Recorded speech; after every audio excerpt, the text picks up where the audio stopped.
Hi, and welcome back to another edition of The Journey with Joe. And super shout out to our sponsor, Docent Breweries down in San Juan Capistrano. If you haven't checked them out, go check them out. They've got great beers on tap. Super cool vibe. They are awesome. Thanks for the support. Appreciate you guys. Today, I'm excited. I've got a legend of legends here. My mom, Molly, here in the house. And I thought that this would be really cool. To sit down and talk with my mom, talk about life, talk about being a single parent, talk about raising a son, talk about life. I just thought this would be really cool. So, Ma, welcome. Thank you. This is gonna be awesome. I don't think my mom's ever watched or listened to a podcast ever. I have, actually. How, like zero, like one? Like 10 times. 10 times. All right. Well, we're gonna go for it. And this is kind of funny because you're asking me like, so what are you going to ask me? Yes, because I have no idea why you brought me here. Yes. No. And this is part of the fun, right? I think this is really cool that we're going to do this. And I think we're going to dig in a little bit. We want to share your journey with people. We want to tell a little bit about your story, being a mom. And I think as I've gotten older in life, I've come to respect all that you've done. Thank you. Right. I don't think I did, and I don't think most kids do when they're younger. Mm-hmm. But when you go up and you have your own kids and your own family, I think you realize all that your mom and your parents have done for you. Right. So we're going to talk about that because I think this is a story that a lot of people can connect with. I think this is something that a lot of people you can share and motivate a lot of people. And I don't even think you know that. I kind of do. She kind of does. Okay. Yes. Well, this is going to be cool. So, because being a parent isn't an easy thing. It isn't an easy task, and it takes a lot of experience. Yeah, but there's a lot of years of dedication. There's no handbook. There's no handbook. Nope, no handbook. So you learn as you go along. Yes. And I was a young mom. Okay, so let's talk about that young mom. Yeah. We're in Brooklyn, right? Basically, by yourself. Yes. And you took me to Brooklyn. Right. And we went and lived there, and we lived with Pop. Yes, we went to live with Pop for a little while. Yep. And then Pop helped me get a place to live. For me and you. At the time, your dad. But anyway, we wound up getting divorced, and I wound up staying in the place with you. Yep. And it was awesome. Yep. And Pop was a few doors away, so he would always come by to see you, or I would take you to the house. Yeah. And it was awesome having. So again, right? Like, I'm an only child, and I always joke that you got it right the first time, right? I did. You had it one. You did one kid got it right. Said I'm not going to have another one. Yeah. Because any other kid wouldn't have been your favorite anyway. No, I used to always say that you would always be my favorite, even if I had other children. So it wouldn't have been fair to the other kids. That's right. It's different. You were like special. Yes, for sure. So we had Pop in the world, and so you had brothers. Do you think having brothers helped you raise a son? Because being a woman, you don't know, like most single moms out there with a son don't know much about boys, right? But you had a few boys around you. Right. I was fortunate because I come from a very big family. I have 10 brothers. So there was always a male role model around you. Yep. A lot of uncles and Pop. They were always there for you, so that was helpful. In that sense, you didn't need that dad figure because you had a dad figure with all my family. Yeah. And then you also had my sister in your life, Irma. She was very good to you. And she helped me take care of you. Yeah. So, but all those boys, growing up as three girls and 14 boys. Or sorry, 10 boys. 10 boys and three girls. Yeah, with me 3. Three girls. So you had to hold your own with all those boys. Yes. How was that? Growing up with those boys? Yeah. You had to be a tough cookie because it's weird because I'm very feminine and I shouldn't have been. I should have been like a tough cookie, being around so many boys all my life. Yeah. So I learned to be tough.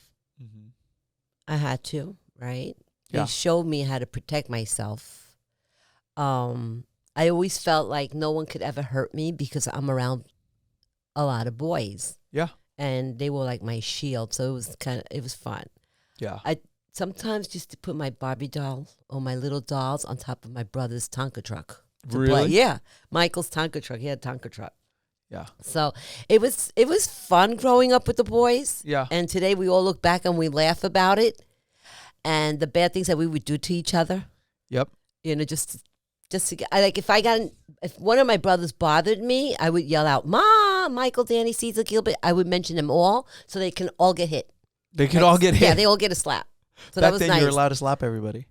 Yeah, back then you could slap. Today Now- you can't. Today That's you can't slap. called child abuse, but it was just like a little slap. It was nothing big, Yeah. but it was fun because I get them all in trouble, and I used to like that. Really? Yeah. Oh, that's so funny. Yeah. That's so fun. All those boys, and you guys were all like in a small area, right? You Yes. didn't have a big, huge house. No, we didn't. We had a yard. Yeah. We were fortunate. We had a yard. Yeah.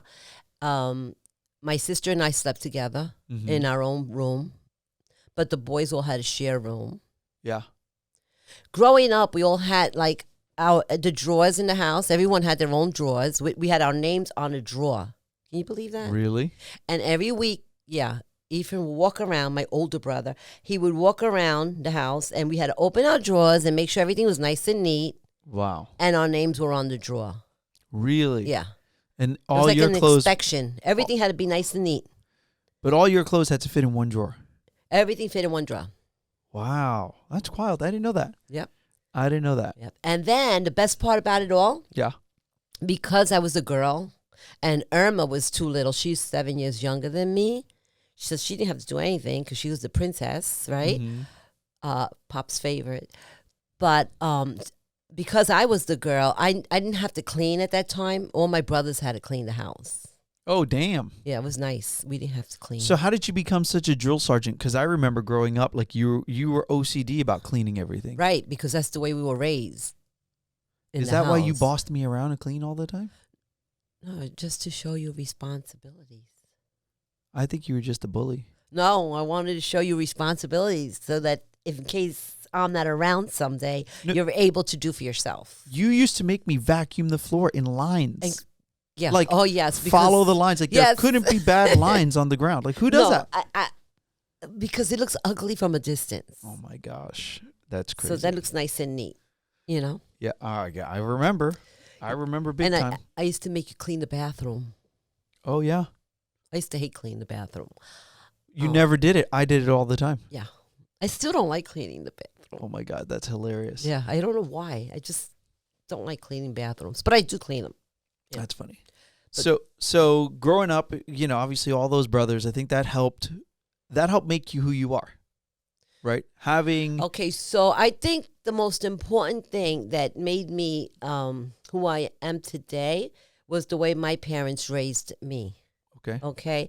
And one of the most important things that my parents did do was every single day we did not have to be home for dinner. Dinner was not as important as prayer, but we all had to be home at 7:00 for prayer.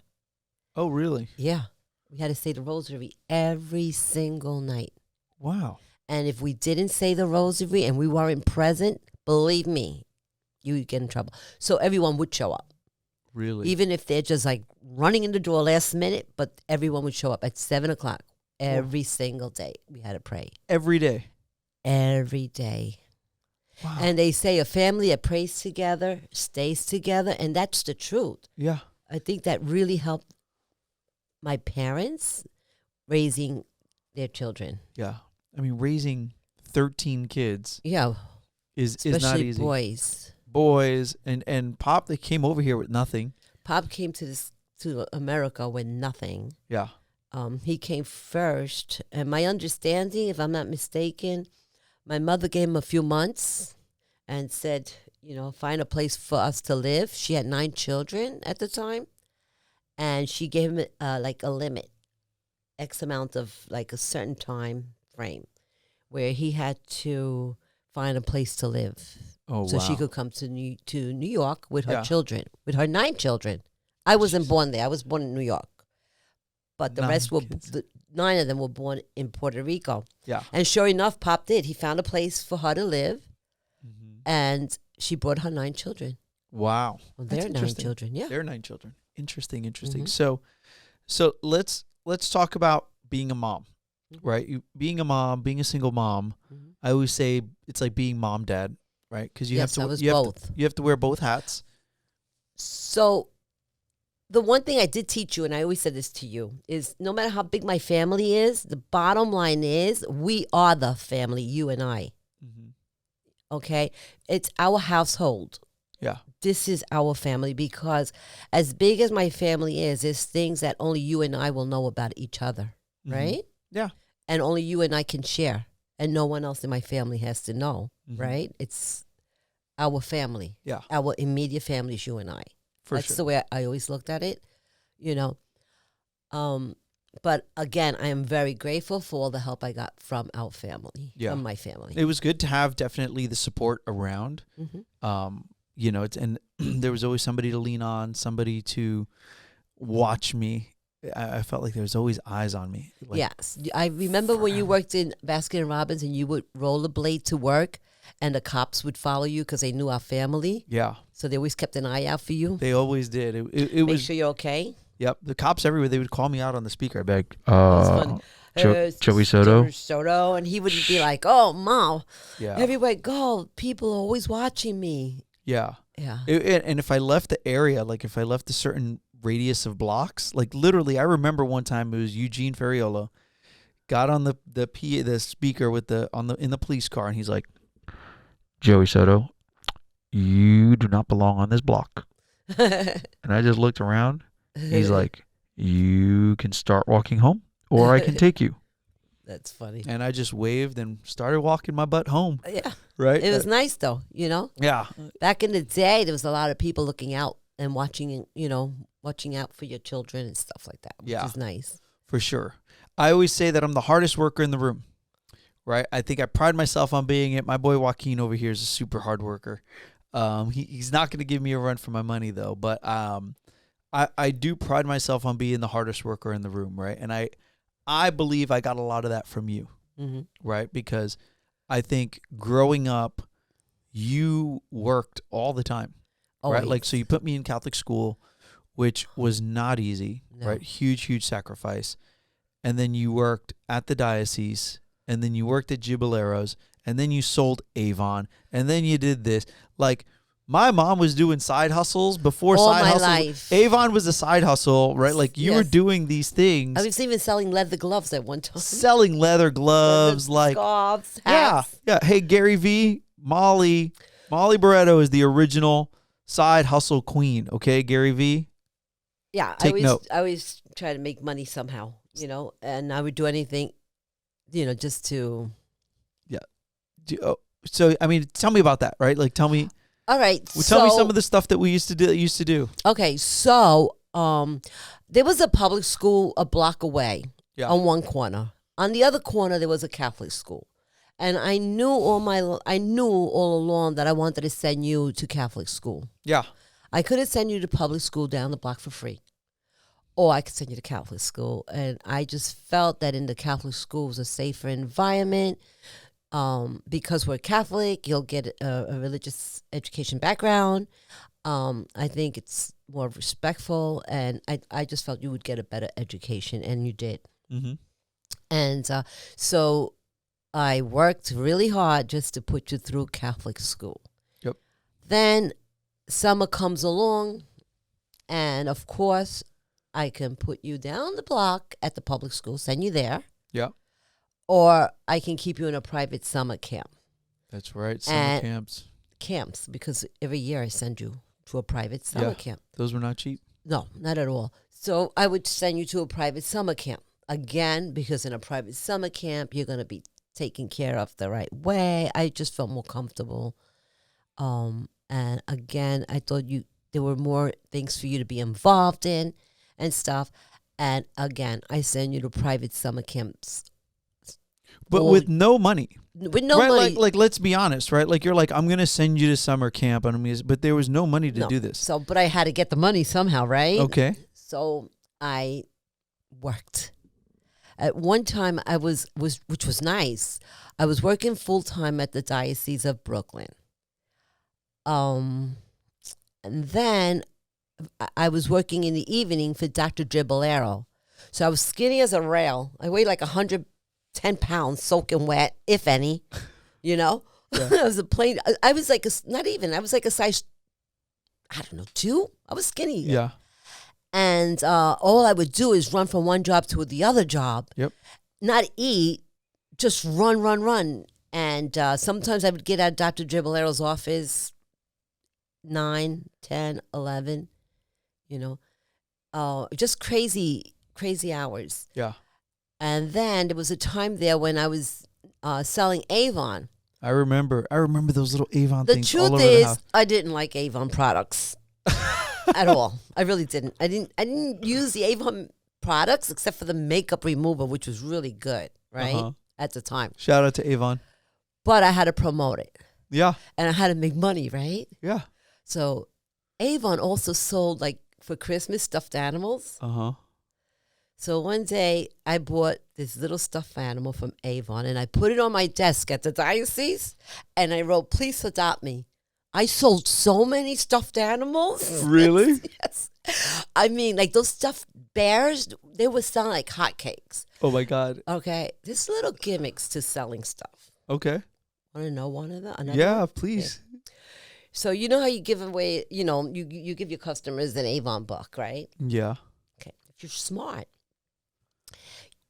wherever there's a picture, you just write Rosie, Kathy, Linda, like they're buying it. Yeah. And people tend to like to buy things that other people bought. Oh. Oh, Carol bought that lipstick, so I'm going to buy it too. And that's how I used to make a lot of money. Really? Yes, because Carol wants what Linda has, what Mary has, everybody, you know, and that's the way to make money. Yes. Or I would make a list and staple it to the booklet. Like all of these people are buying from me. Uh-huh. And before you know it, my list was really big. Yeah. But in the beginning, that was a fake list. It was a fake list. But everybody wants what everybody else has. Yes. That's the truth. Everybody wants what everybody else has. Yep. That's sales 101. That's Sales that's 101. great. And Yeah. and that bear, that little cute bear, he was cute. He Yeah. looked like Coco, but it was a bear. Okay. And, you know, I just wrote, "Please adopt me." Yeah. And I Sold so much. here I go. I'm working. I'm working with doctors.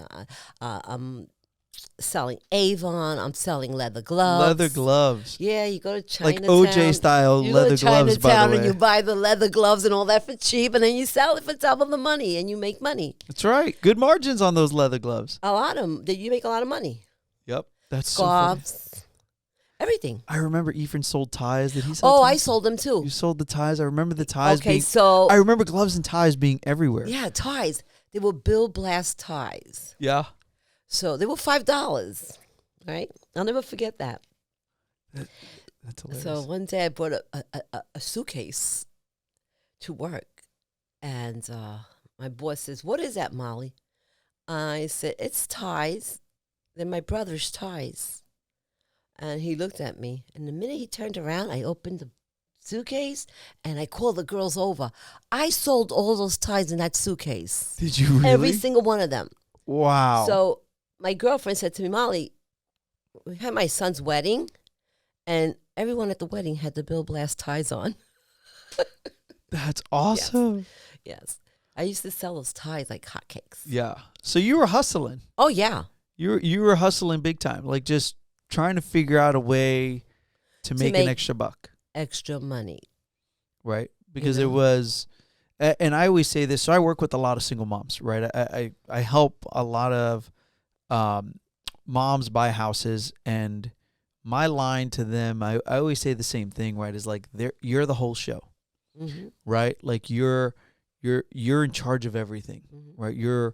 If you're going to a restaurant, you're the host, you're the busser, you're the chef, you're the greeter, like you're everything, right? And so when you're the single mom, you're in charge of it all, Yes. right? You do the laundry, fold the clothes, clean the house, make sure lunch is packed, go to work, Pay make your sure the kids are picked up, pay the bills, right? But it's not just pay the bills. Like I think there's so much other, and it's hard being mom, right? Mhm. Or a little bit harder than being dad. Sorry, dads. but you're the whole show, Mm-hmm. right? And so you had a lot of that responsibility. And so some of that hustle and some of that grind of selling those extra products was just out of necessity, Mm-hmm. right? But it was fun. It was fun. Yeah, and you meet people. Yeah. So this is another thing. Avon, remember I told you I didn't like the products? Yeah. So I would go to the meetings. I had meetings every week, and they were so boring.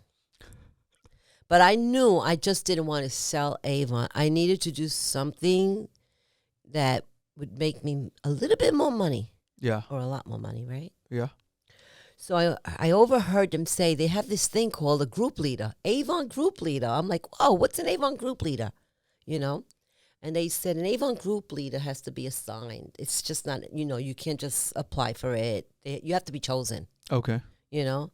And I'm like, well, what does the group leader do?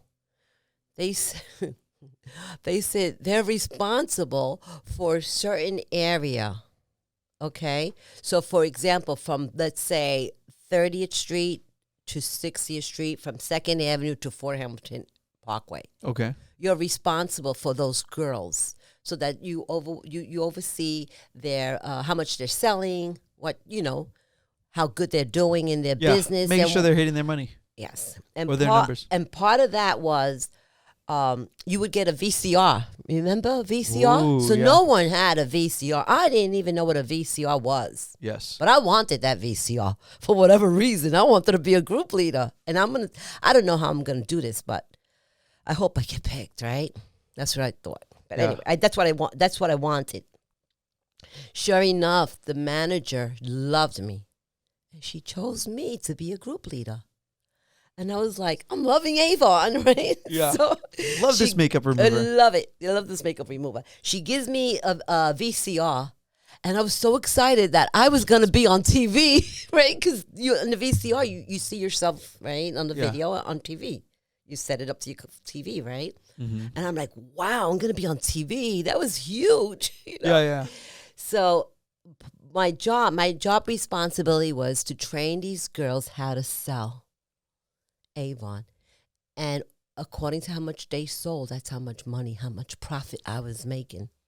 And believe me, I made a lot of money at Wow. that time. I did. I made a lot of money, which helped me.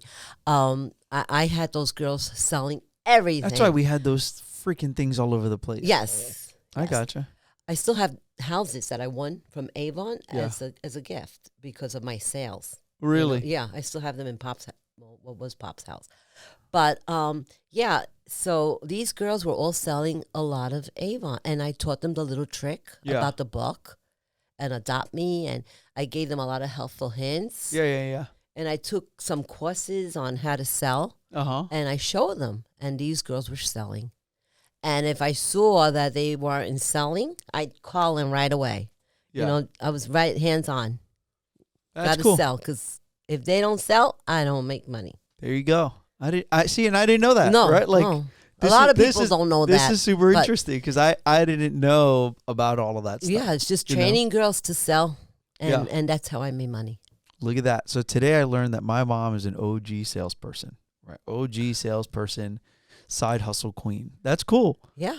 I did not know And that. the funny thing is, I didn't have to sell my own products because I was already making the money. Yep. But because I had my own clientele, Yeah. I would still sell it. So I made extra money. Gotcha. Okay. And that's a good tip for people out there, right? Because it's the power of leverage, Mm-hmm. right? Because you had all those people selling, you made a little bit of money on all of those people. Mm-hmm.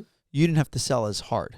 You I didn't have to didn't, sell as much. But I already had my clientele and Yeah. people that. They were already addicted to the makeup remover. So it's funny, Pop used to like the cologne Country Club.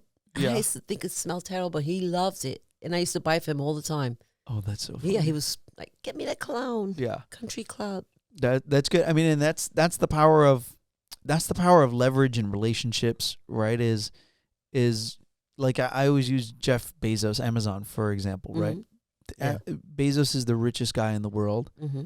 because he has the most employees. Right, He does, right? You Right. look everywhere you look, you see one of those smiley face trucks right. everywhere you look, Yeah. right? You realize that early on you were like, well, if I can get these girls to sell, I'm going to make money Yeah, just by them doing their things, exactly. right? So that's cool. I did not know that. Yeah. You know? That's how you make money. You know? You got to keep hustling.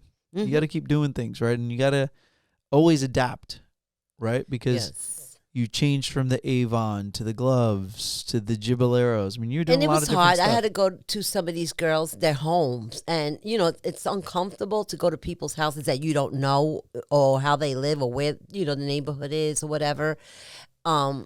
So sometimes I would be a little scared, but I always had someone outside waiting for me just in case. Yeah. Because you had to go to their homes or, they needed help with something, whether it was paperwork or just helpful little ideas. Yeah. You need to keep them moving, keep them selling. The point is to keep motivating them. Yeah. That's cool. So we go through, you do Giballeros, right? You're the diocese forever. You were doing Giballeros for a long time. Yeah, right? I did for a long time. Yeah, and I remember, like I remember those years because it was like you were working in Baskin Robbins. I was working at Baskin Robbins, and I was doing Dr. Giballero. And then we'd get home, and you knew how to make London broil. I did in the oven. So I was never like, burnt the house down yet. Huh? I said it never burnt the house down. You would eat that a lot because it was easy to make. And TV. I remember I used to eat a lot of TV dinners when I was really young. Because we both had busy schedules at that point in life. Yeah. With school and working. You were going to school. You were working. Mm-hmm. The best part was the day that you bought all your school clothes. You remember that? Mm-mm. So one day, I came home and you were in your room, and I said, "What are you doing?" He goes, "Don't come in the room. Don't come in the room. I have a surprise for you." You don't remember that, Joey? Mm-mm. So you went to Reddings, I think it was, and bought clothes, and you bought like pants and the shirt and the sneakers to match. Oh. And you lay them all down. You don't remember that? You lay them all down on the bed, and all these pants and shirts and sneakers, matching sneakers, everything. And you said, "Bought all my school clothes."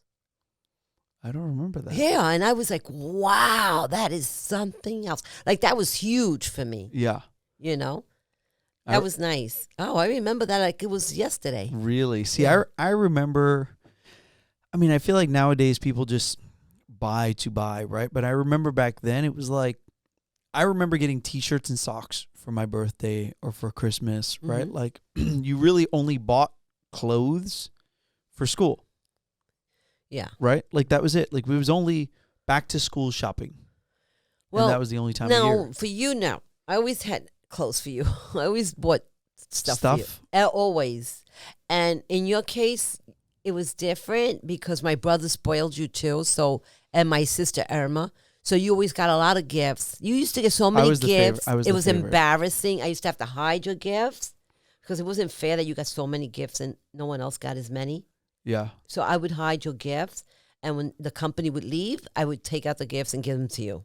See, I turned out okay considering I was so spoiled. Yeah. Because I was easily the favorite. Like, yeah.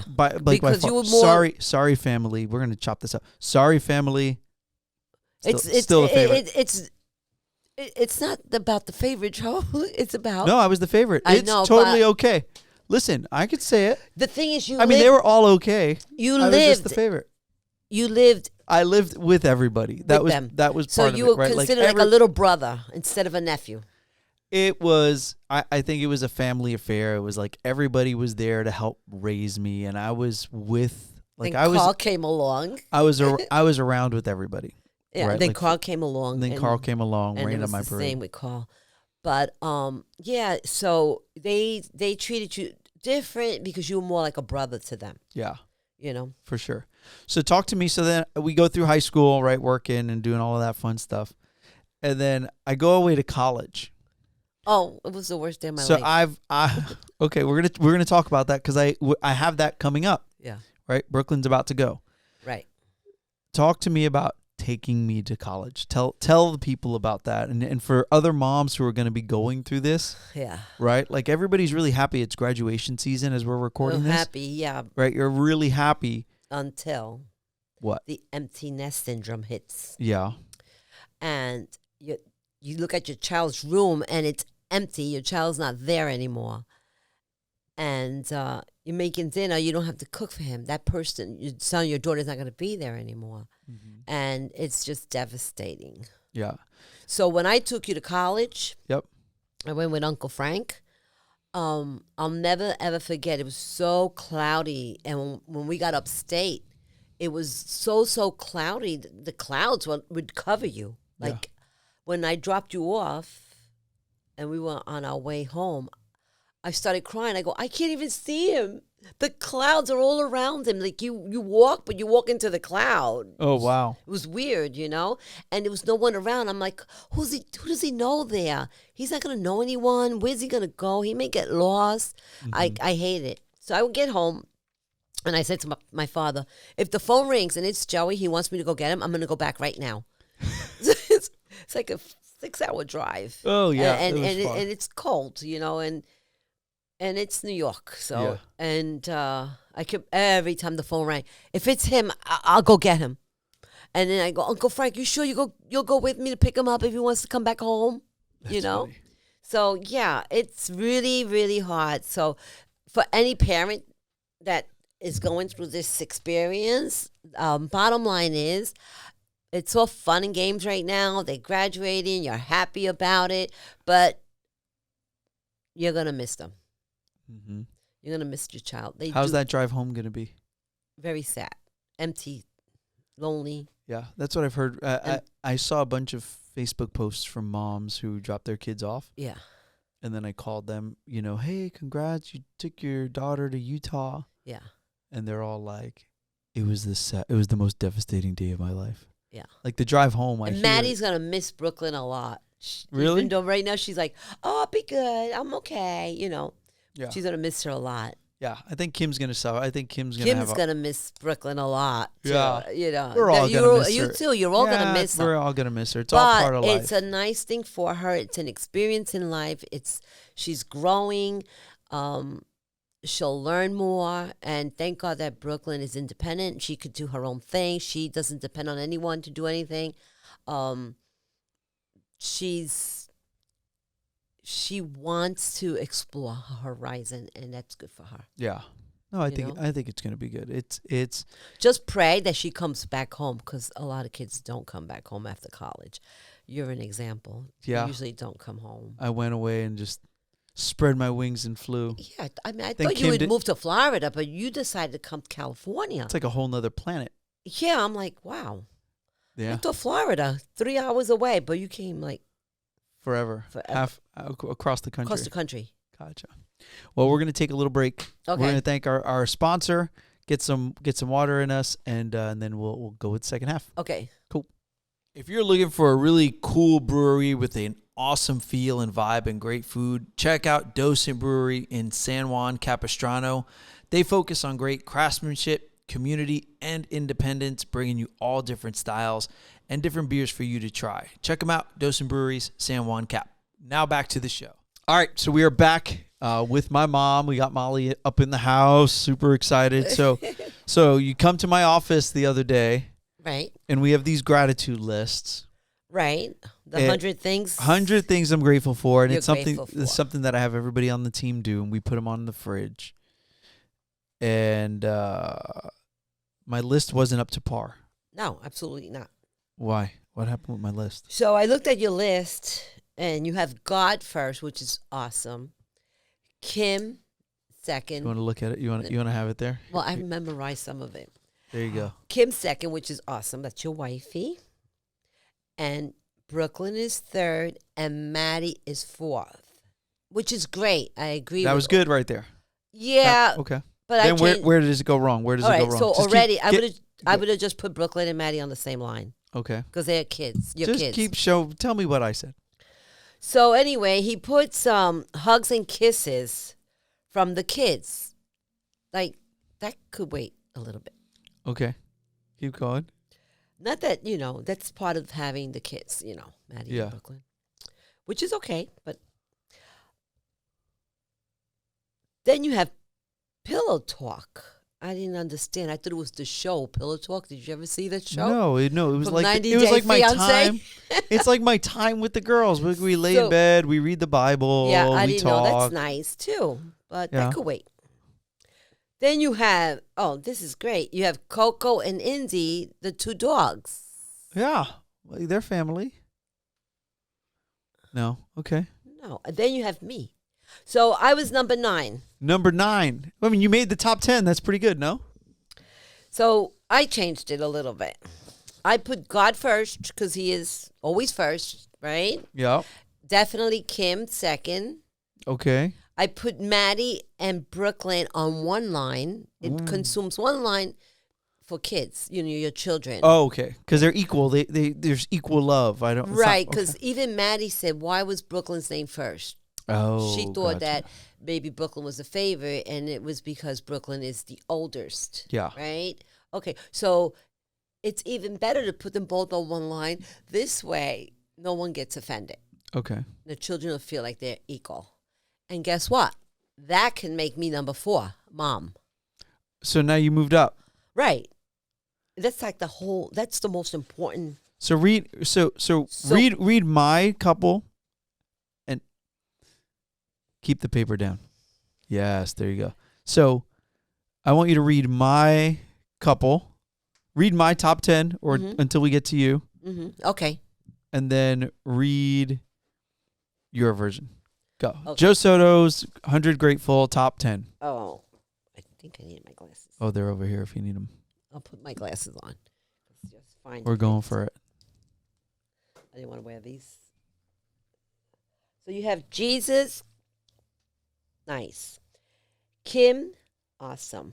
Brooklyn. Number 3. Great. Maddie's number 4. Nice. Hugs and kisses from the kids. That's really nice, but that could wait a little bit. Pillow talk. Nice, but that could wait. Coco, number 7. Indy, number 8. Mom. Number 9.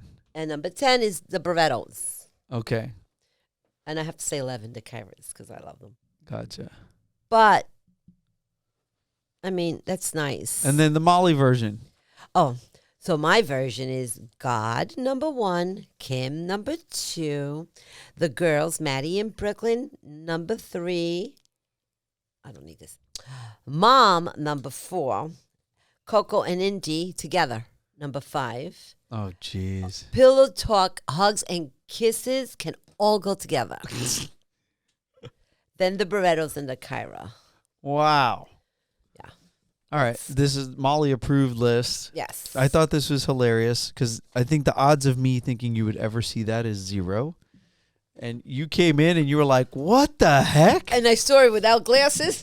You were like, number 9? Yeah. How dare you disrespect me in number 9? Yeah. Like, really? Yeah. And there is a show, by the way, called Pillow Talk. I don't know if you see the show 90 Day Fiancé. Uh-huh. No. They had 90 Day Fiancé is awesome. But anyway, it's about Trash couples TV. from different backgrounds, and maybe someone could be from India, marrying an American, Yeah. and stuff like that. Really nice. And they have another show called Pillow Talk, where the cast, I have no idea. Yeah, so when so you you said thought I put the Pillow pillow? You Talk, thought I put I the do- 90 Day Fiance show ahead of you? yeah, the Pillow Talk show ahead of me. Yeah. Dang, cold blood. So I didn't know it was Pillow Talk with the kids, which is really nice that you do that and spend time with the children. They don't It's do it important. anymore with me. When I wrote that list at the time, they would love to be with me. Oh, Now, not so much. yeah, you're doing a great job, you and Kim, raising Yes. them. We are. So let's talk a little bit. Let's talk a little bit about kind of raising kids. And again, I do, as I've gotten older, right, I've realized how hard it is to raise dang kids. Mm-hmm. Raising kids is tough, right? And so I did the Catholic school, and then at some point I moved to California, which really was crazy, right? Mm-hmm. But I've learned a lot in raising kids. Like I think a lot like you, right? Like I work a lot. Mm-hmm. You And- do. And I'm always in the office. I'm always trying to hustle. I'm always trying to do like you, right? Like you just wanted me never to go without. You always wanted me to have better, Mm-hmm. right? And that's all I really want, right? Like I'm out there working every single day, not for me, not because I love real estate, I love loans, right? Like for me, my why is my girls, right? Like Right. I always say that I want to be a better dad than the dad who wasn't present for me, Mm-hmm. right? Like Mm-hmm.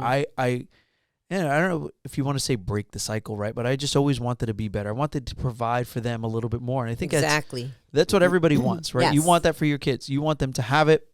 You don't want them to work as hard as you did. No. Even though I would argue I work harder than you did. I'm the hardest working man in the room, Molly. I'm sorry. No, you did not work harder than me. There, you're wrong. Sorry. And remember, you're in sunny California. I'm in New York, hustling through the snow and the blizzards. No way. Wait a Trains running. No. second. There's There's no way. You're driving your little car there. What is it? Your Tesla. Mommy's running on an express bus in the winter. Sorry. All Even right. today, no. Second hardest worker in the room today, Joe Soto. No, but again, I think you taught me a lot of that, right? Because You are a hard worker. And I watched how hard you worked and how you just did it every single day.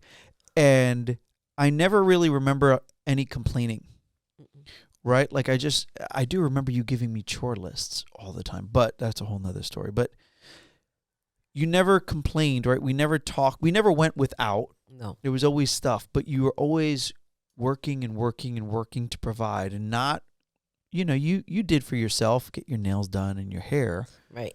But like you said, it was always for me. Yes. Right. And I feel like as we've gotten older, and Kim's really good about this, like she does so much for the kids. Yes, right. Like she does. And they say you marry your mother, right? Like She's a good mom. my wife really is selfless, right? Yeah. Like she epitomizes a lot what you did, where it was always everybody else first. Yes. Right. And that's she true. really does that. And you did that and still do, like at a high, like all the time, right? You're always thinking about other people and trying to take care of other people and what can you do for other people. And I think that really says a lot, because there's so many people in this world that aren't like that. Yeah. Right. There's a lot more selfish than selfless. Right. Right. And so I think that's good. Right. I think you've helped me a lot. Yes. Right. And taught me a lot and put a lot of values in my life. Right. Because now you have brought that out in the open, and now you're doing that with your children, and you're raising them that way too. Yeah. So they're going to Catholic school. You know what I mean? Yeah. They'll take some of that hard work ethic and They drive. have responsibilities. motivation. Brooklyn has responsibilities in the household. You know what I mean? Like, Not like I did. no, not. I did laundry. Yeah, I but Brooklyn, vacuumed straight, perfect lines. I am the king of vacuuming, yeah, by the but way. Brooklyn does a lot. She does. She takes No, care of her sister. You're being a grandma right now. Stop defending. But she does. She's a good girl. Listen, And she's smart. she is a great girl. She's not a good girl. She is a great She girl. is a great girl. And so is Maddie. Both of them are great. But We've been blessed Joey with two Soto- beautiful girls. Joey Soto dominated chores back in the day. Yeah. Like I did some. I mean, I remember, and it's funny when you grow up. So I tell this story quite often, right? When you grow up with just two people in a house, Yeah. because it was me and you, right? Like Yeah. it was just us, Right. and you can't leave anything in the sink. No, because you know who it belongs to. You know who it belongs to. And I remember just getting busted all the dang time. You left your cup. I'm like, There's no one else to blame. There's no one else to blame, right? So I got really good about like either using the same cup all the time, Yeah. or just really washing it. But when there's just two of us, Yeah. and I feel like we had that bond. Yeah. Right. I think when it's just you two, and I talk to other single moms, Mhm. even single dads, but mostly single moms, and it's just them. And I can think of one of the realtors that I work with, when it's always her and her daughter together, right? And I think that bond is just different, Mm-hmm. right? Like I know you joked and you said like if I had other kids, they wouldn't be my favorite. But I think when you're that single mom Mm-hmm. and that child is all you have, Mm-hmm. right? Like that's the air you breathe, Yep. right? And you are gonna, like, hell or high water, you're gonna do everything for that child. Yes. That bond is different. Wouldn't you Yes. agree? Yes. And it's a bond that no matter how old you are, It's still there, even now. You know, it's still there, and you just don't. You know, it's a special bond. Tell me about that. So because you're all I had, you know what I mean, and a mom always wants to protect her child, no matter how old they are, and they always want the best for their child.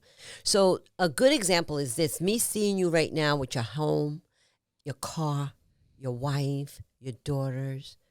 It's nice. It makes me feel good because I know that this is what I wanted for you. I wanted you to have a good life. Mm-hmm. And even like now, you're far away from me, but you're in a good place. You're with a good family.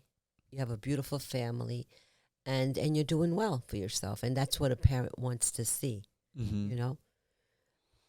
But I think when you're younger, right? Like I think when you have a young child, Mhm.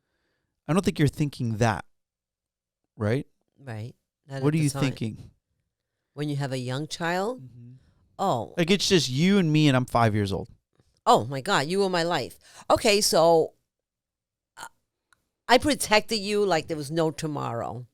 And some parents would think that they thought that I was overprotective of you.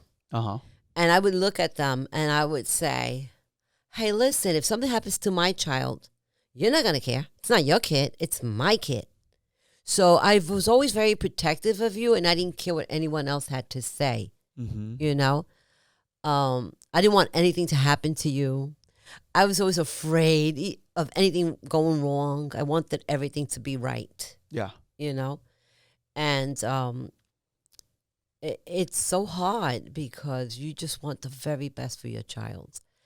Um, I always watched who you hung out with, who even as a little kid, who you played with. I picked and choose who you could be with. Mm-hmm. And I didn't care what anyone else had to say because it's my child. Mm-hmm. And I have to watch my child, Yep. you know? Yeah. And I think that was good because you turned out to be a good boy. Yeah. Good man now. It kept Good me out boy. of trouble. It kept you out of trouble. I was not the kind of mom that I was a very young mom. I had you I got pregnant at 19. I had you at 20. So, Yeah. you know, I was a young mom. And as young as I wasn't a hip mom. You Mhm. weren't my friend, you were my son. Mm-hmm. I didn't allow you to sleep over people's houses. On the other hand, they could sleep at our house. Like Diego, who always slept with us. And the other kid, John. Mm-hmm. Yeah. So, and I can't forget David, who would come over, right? So the kids were allowed to come over to our house. Yeah. And they could sleep over, and I didn't care. Like Diego practically lived there. He Mhm. was there all the time. But I didn't want you sleeping over anyone else's house. Yeah. You know? No, I think there's a lot of rules, a lot of structure growing up. Yes. Right. There definitely was.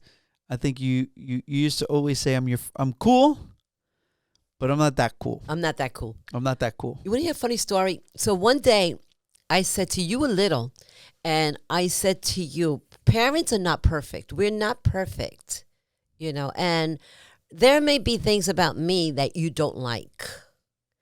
And even though you're a child, you're a kid, right? You're a little kid there. I felt that you had the right to vent and, complain if you had something to say about me that you did not like. Mm-hmm.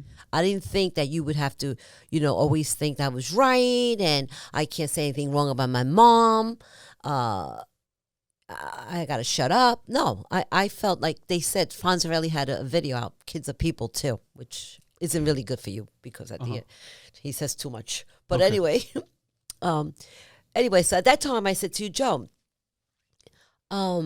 choose one person in our family that you want to speak to and complain about me if you need to complain. I swear you must have been about 8. I don't even remember. You were a kid. And you chose someone. You chose Vivian, right? And I said, okay, I agreed. It's okay. You can talk to her and you can say anything you want about me. The next day, Vivian called me complaining. She said, Joey complained about you. I go, what? Oh, smack him. And then she goes, it's so funny. Me and her, we started laughing about it, Yeah. you know? So that was cute. That was funny. But I just felt that it's good for you to be able to know that you are allowed to say, I don't like what mommy did, or I don't like what mommy said, because you're human and you have every right. And we as parents, we're not perfect. Mm-hmm.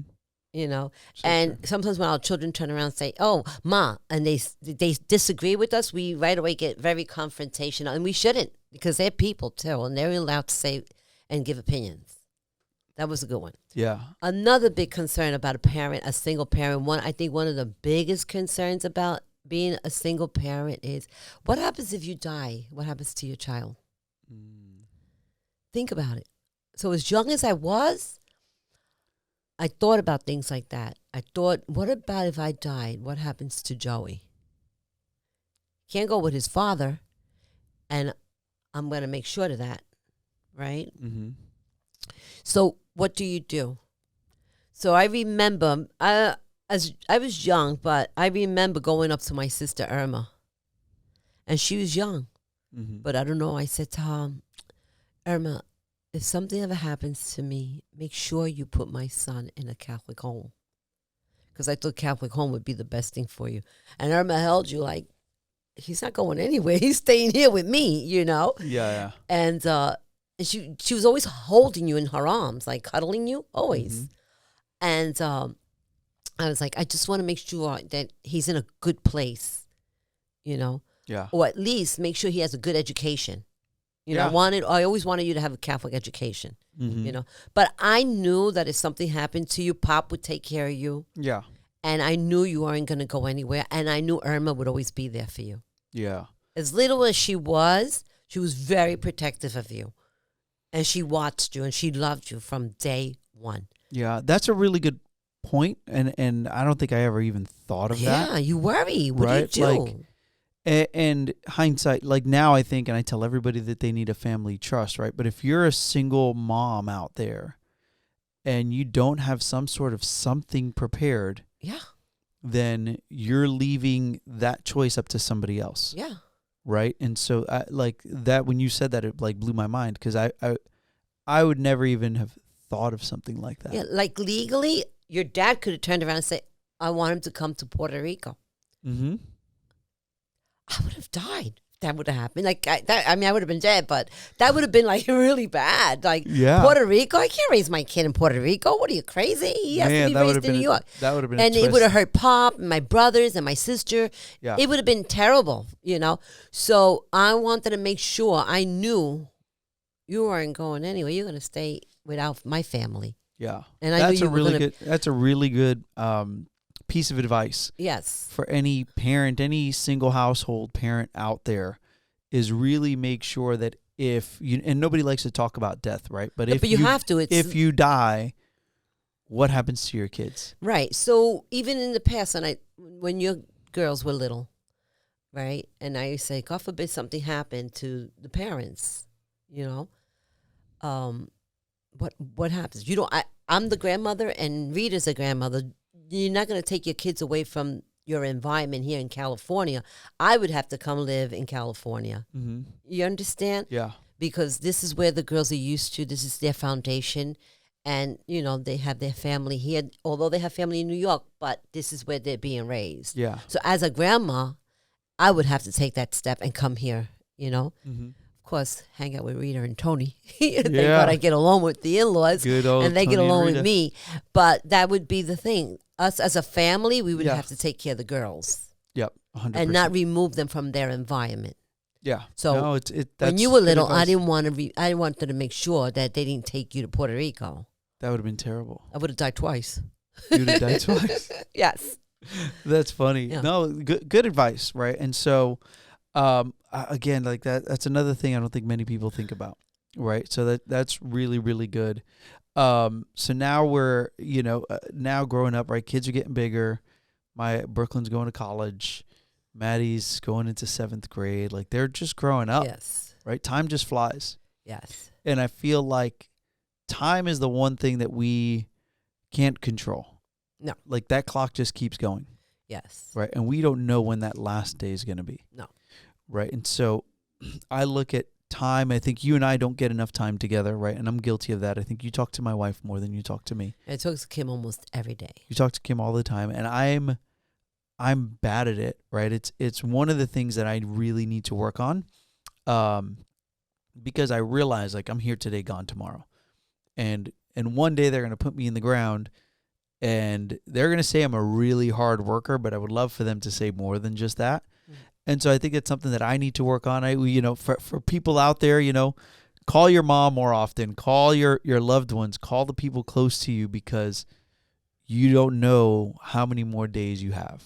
Right. And I'm bad at it, so I'm apologizing. You're bad at it, but not as bad as some other people are. There's a lot of children that don't bother with their parents at all after the parents raised them.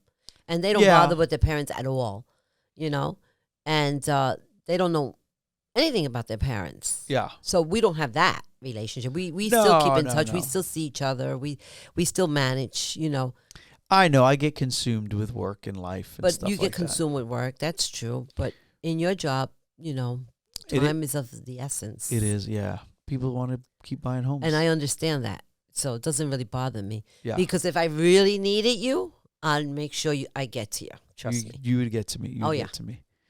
Work or no work. Yeah, that's funny. That's funny.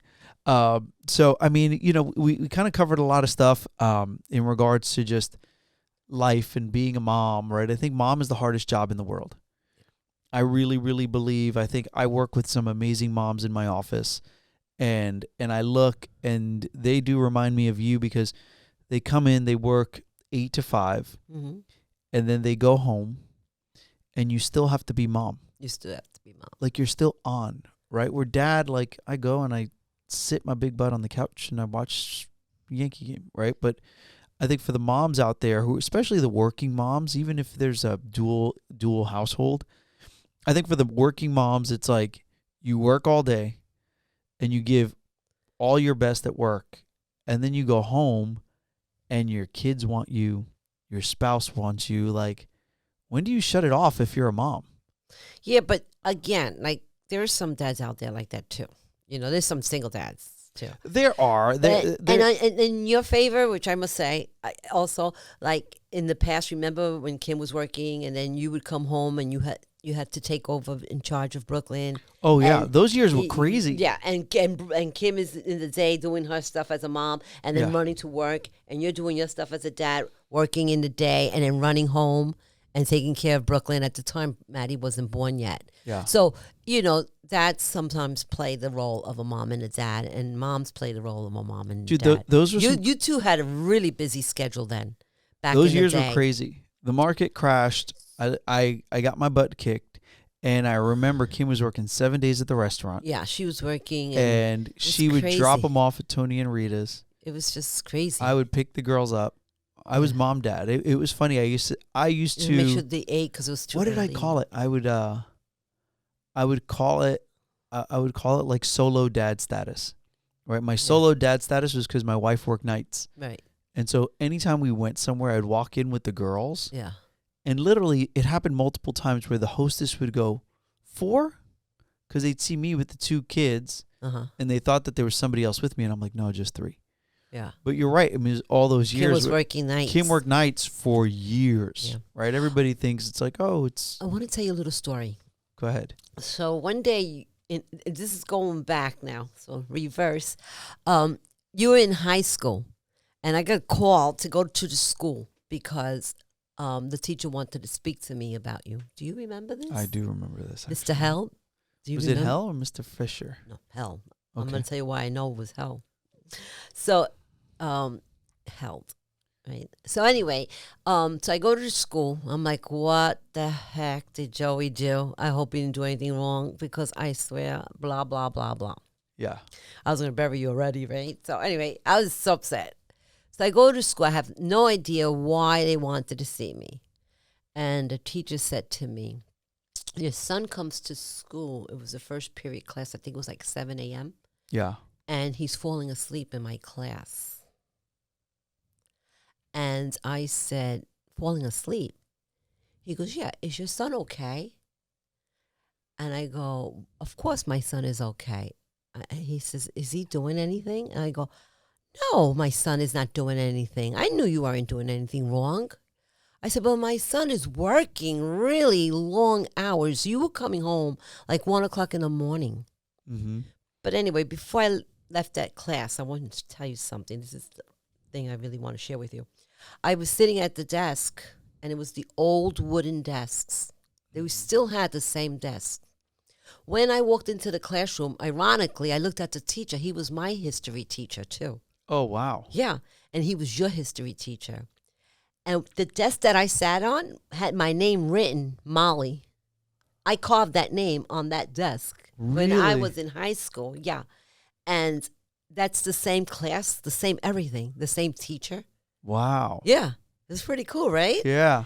So anyways, I go, Mr. Helm, I said, you were my teacher. I said, this is my son. I watch my son like a hawk. I know my son is not doing anything wrong. But I could tell you one thing. He's working really hard in Baskin and Robin, scooping up all 32 flavors. 31. 31? Yeah. 31 flavors. I said, and I go, he's working long hours. I said, maybe he should stop working so many hours. So I told you, you have to, cut the hours down a little bit. And that was the problem. You were working so many hours, going to school full time, working like a maniac, and you were falling on your face in class. Yep. So he understood. That. Yeah. I remember I was working a lot of crazy hours. They would get ice cream deliveries Everything's at like 11 crazy. o'clock. We'd be stacking ice cream till midnight. 1 o'clock in the morning. Is it was still crazy. 31 flavors, or did that change? No, still 31. Oh, Now they okay. got like Frosties and all this craziness. Yeah, but isn't it a small world how you had the same teacher I had, same classroom? That's crazy. Yeah. I didn't realize. I do remember that story. Yeah. And I joke, I've been working for a long time, like going back to Jim and Phil's, Yeah. right? You did that too, yeah. I did the deliveries. At the pharmacy. Yep. Deliveries at the pharmacy. We were doing DoorDash before DoorDash was a thing. Yeah, yeah. I was delivering prescriptions. Yeah, it's true. We were ahead of the times. We just didn't get on it. We didn't know. We didn't know. We didn't realize. Yeah. They had something. Wow. That was a good story. I like it. Yeah. I like it. Well, hey, I appreciate you. I love you. I'm so grateful I love you too. that you came and did this with me. This was it's a little bit different, right? A little bit off. Different is not the thing.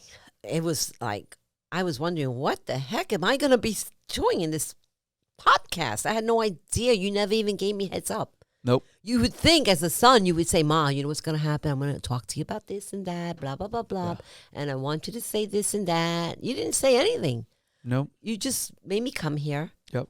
And you asked me all these questions, and I had no clue as to what was going to happen. Yeah. Gee, Louise. I know. Well, I wasn't nervous. I was okay. You did great. You did great. This was super duper awesome. Very natural. Very natural. And again, just being organic and just having a normal conversation. Mm-hmm. And I learned a little bit about you, and I'm grateful for all of the sacrifices. I'm grateful. By the way, I'm grateful for the wonderful son you are, Joey. Thanks, Mama. I really am. And the way you turned out. And I'm grateful for the beautiful family that you have. I appreciate it. You know? I appreciate it. And I think we're fortunate because, when you get married, you marry into a family.